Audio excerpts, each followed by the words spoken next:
contains a recipe for roast steak, chops, or loins. You've probably read the words of Justus van Liebig, a 19th century German chemist, who first proposed that searing meat over high heat seals in the juices. This is a concept which is generally accepted to this day. But is it true?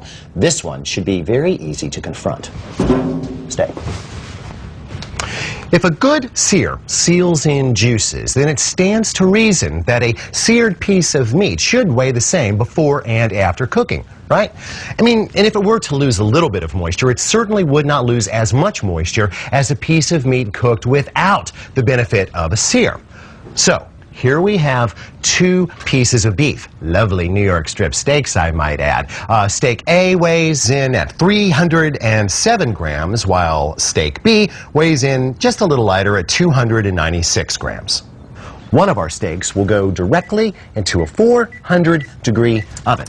The other steak will receive a fast sear in a rocket-hot cast-iron skillet before moving to the oven. In order to better absorb the heat that's coming to them, we will lube each piece of meat with just a wee bit of oil. But because it would pull moisture out of the meat, thus throwing off our experiment, no salt will be added. Now, à la cuisine! Let's get cooking!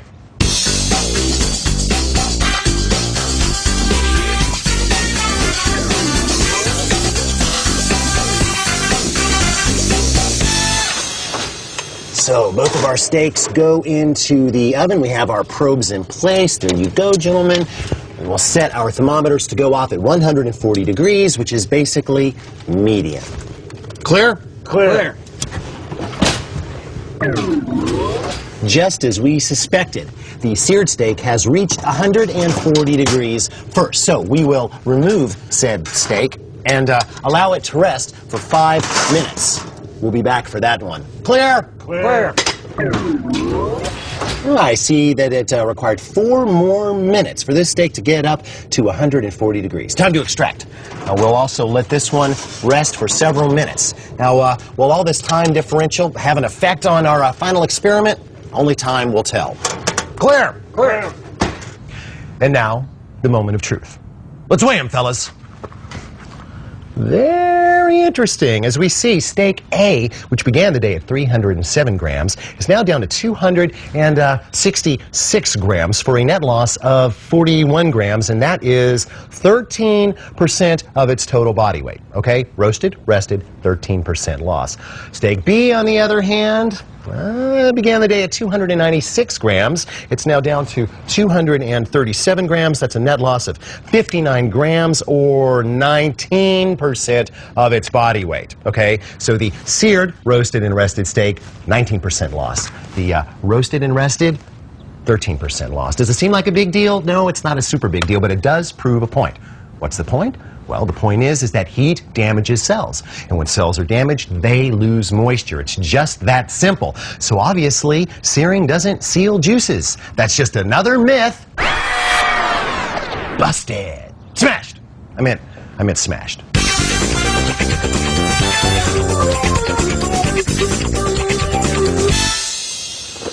For those who monitor kitchen-based urban legends, reports of birds being killed by non-stick pans rank right up there with alligators in the New York sewer. For instance, June 6, 2001, Mariners Rest Retirement Home. One Captain Jefferson Quint was in the midst of preparing his and his parrot's favorite dinner, blackened spam, by heating up a new non-stick pan that he had received from his daughter as a birthday gift, suddenly and for no apparent reason.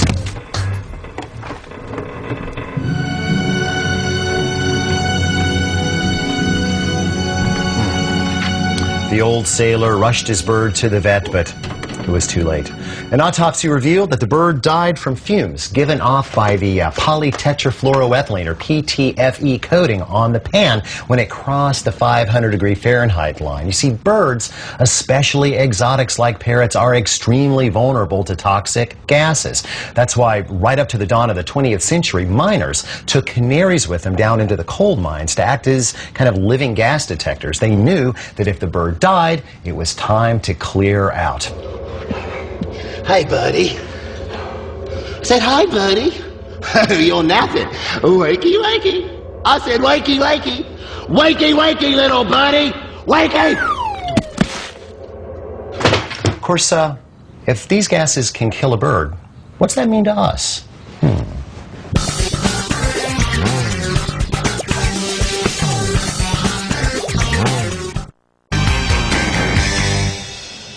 Wow, 490 degrees after only 3 minutes. Kill it. Another minute and the birds around here would be in serious trouble.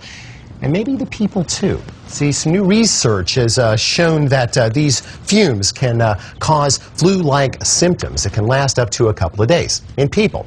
The key here, of course, is to not leave a nonstick vessel over or under high heat while it's empty.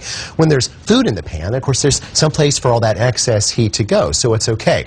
Still, at my house, I've got a few rules. I don't use nonstick for any cooking method requiring a super hot pan. I don't sear in it. I don't blacken in it. I don't even like to saute in nonstick. And I sure as heck would never broil anything on a nonstick surface. Still, I own a lot of it. I like it. I got muffin tins, cake pans. Heck, I've even got a nice griddle here that I use for nothing but making pancakes. But I never use it over anything but medium heat, okay?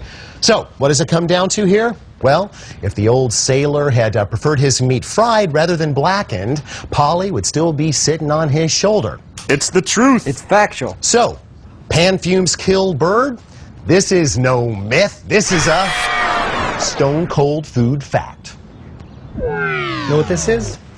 This is an instrument of torture. It's called a mushroom brush. And when you're first starting out in the restaurant business, you spend a lot of time with one of these. And it's not a very good time.